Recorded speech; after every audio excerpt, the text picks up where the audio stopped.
लेकर आते हैं, आंदोलन करते हैं।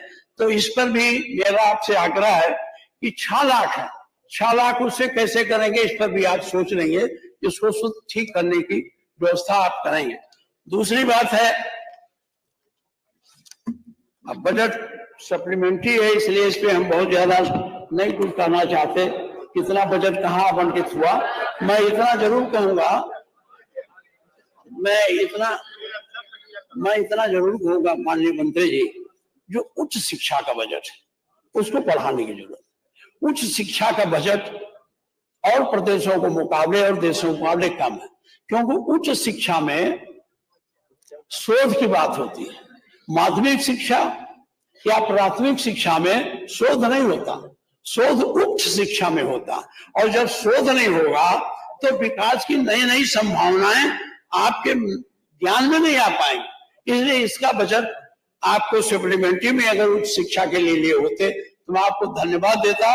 मैं आपको कहता हूं उच्च शिक्षा का बजट बढ़ा के और उसमें भी कैटेगराइज कर दें कि इस पे शोध पे इतना होगा, शोध पे पैसा कम है, इसलिए आप हमारा प्रदेश वैज्ञानिक शोध में और शोधों में कमजोर होता जा रहा है।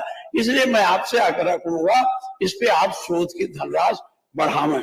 दूसरी बात यह है, आपने प्राथमिक शिक्षा में आपने अच्छा सोचा होगा और उसमें भ्रष्टाचार होता भी था, जो कपड़े दिए जाते थे, जूते दिए, लेकिन आपने कुल 1100 या 1300 रुपए आवंटित किया, 1200।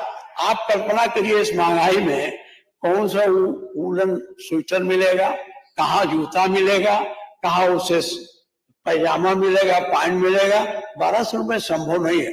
माननीय हम धन्यवाद देते हैं माननीय अखिलेश जी को, उन्होंने इस योजना में पहले 300 रुपया गार्जियन को मिल जाता था, उन्होंने इसे बदल कर कहा नहीं हम खरीद के देंगे।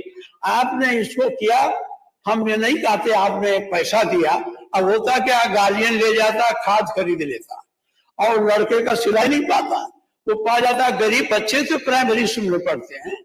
जो संपन्न परिवार के लोग हो तो कॉन्वेंट है, तमाम प्रकार के स्कूल हैं, गरीब बच्चे उसमें जाते हैं। गरीब माँ बाप के खाते में जब रुपया जाता है तो वो उसको हम तमाम बच्चों से पूछते हैं तुम्हें कपड़ा मिला, क्या दादा कहें कि अभी रुपया नहीं है, खाद ले आए, खेत में काम है, बाद में देंगे। तो ये समस्या, तो जो आपका उद्देश्य है उन्हें देने का, छोटे बच्चों का, वो उतना सफल नहीं है, निष्फल हो रहा है। क्योंकि मैं आपसे आग्रह करूंगा, हमें नहीं कहते आप कपड़ा बना कर दीजिए कि जूता खरीद के दीजिए, इससे मेरा मतलब नहीं है, लेकिन मेरा मतलब यह है कि आप इन बच्चों के लिए कुछ धनराशि बढ़ाइए, उतने में नहीं होने वाला है। इसलिए मैं आपसे आग्रह करता हूं कि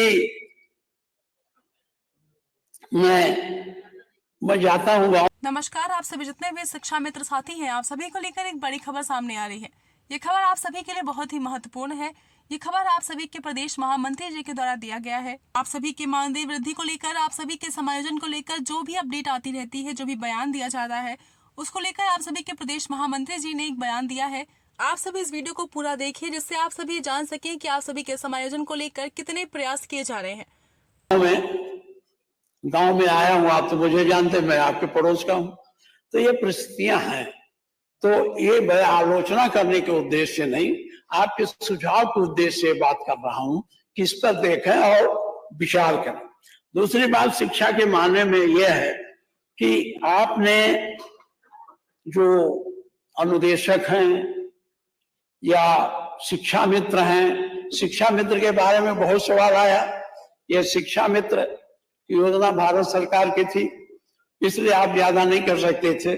माननीय मुख्यमंत्री जी, जो व्यक्ति एक ही स्कूल में पढ़ाएगा, एक पाएगा 78,000, एक पाएगा 50,000, एक पाएगा 6,000, तो उसका मनोबल क्या? हमें नहीं कहते कि आप इसकी व्यवस्था पूरा करें, या तो इनको नियमित टीचर बना दें और एक निश्चित अवधि का कुछ कर दें, अथवा इनके बारे में भारत सरकार को लिख करके कुछ अपना बजट बढ़ा के दीजिए। बड़ा ह्यूमिलिएशन फील होता। एक आदमी वही पढ़ाता 78,000, 50,000, एक आदमी वही पढ़ाता 6,000। आप कल्पना कर लीजिए उसके कष्ट को। अब आप यही हम लोग हैं, एक MLA पावे 5 लाख, हम पावे 50,000, तो कितना पीड़ा होगी। इसलिए उसके पीड़ा का एहसास आप संजीदा हैं, उसके पीड़ा का एहसास आप करेंगे और इस पर कुछ सोचेंगे।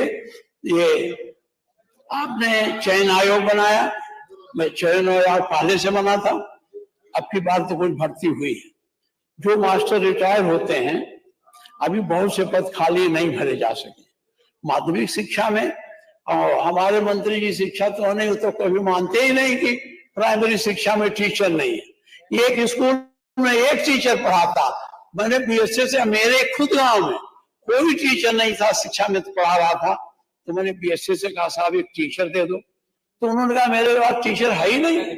और ये हम जब यहाँ बात करते हैं तो हमारे मंत्री जी कहते हैं कि हम तो हमारे पास आंगनबाड़ी से लेके और उद्देश्य लेके हमारे यहाँ जगह इतना भरा है कि हमारे यहाँ जगह नहीं।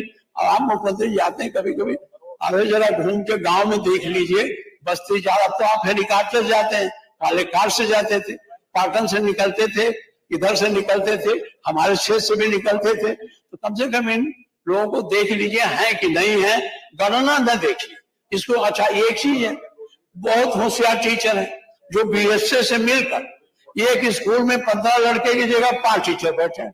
हम लोग कहते हैं उनको समायोजित करो, नहीं समायोजित है, उनका संगठन इतना मजबूत है कि BSS से लड़ जाता है।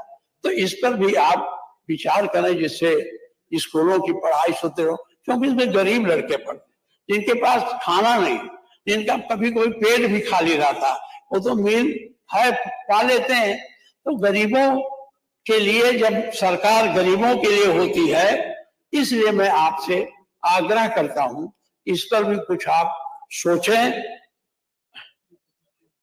अच्छा ये है इसका कि 6 लाख नहीं गए थे, 6 करोड़ नहीं गए थे विधायकों को, 6 करोड़ 5 करोड़ कहा था ना, अलग से दिया गया, अलग से। अच्छा ये हाँ, ये आपने अलग से दिया, हम लोगों को तो दिया नहीं विपक्ष में। और आपने जब शपथ ली होगी तो शपथ में आता है बिना किसी भेदभाव के सबके साथ हम न्याय करेंगे, है ना। तो अगर वो आप शपथ लिए हैं तो न्याय करना चाहिए, आप उसमें भेद नहीं करना चाहिए, ये शपथ के खिलाफ हो जाता है। इसलिए शपथ के अनुरूप इस बात को आप करिए। और 6 करोड़ की मांग है, 6 करोड़ हम लोगों को भी दीजिए, अपने पार्टी लोगों दे, ये स्वाभाविक है। अपने के निकट जो रहता है उसको ज्यादा ध्यान दिया जाता है, दूर रहने वाले को कम किया जाता है, तो उसको हम लोगों को दीजिए। दूसरी बात मैं जल्दी खत्म करना चाहूंगा, शिक्षा पर मैंने बता दिया। अब आता है मानव कानून व्यवस्था। कानून व्यवस्था में मैं इस पर काफी चर्चा हुई है, और हमारे माननीय साथियों ने भी चर्चा की है, मैं उसको ज्यादा नहीं बताऊंगा। माननीय मुख्यमंत्री जी इस समय एक कानून व्यवस्था में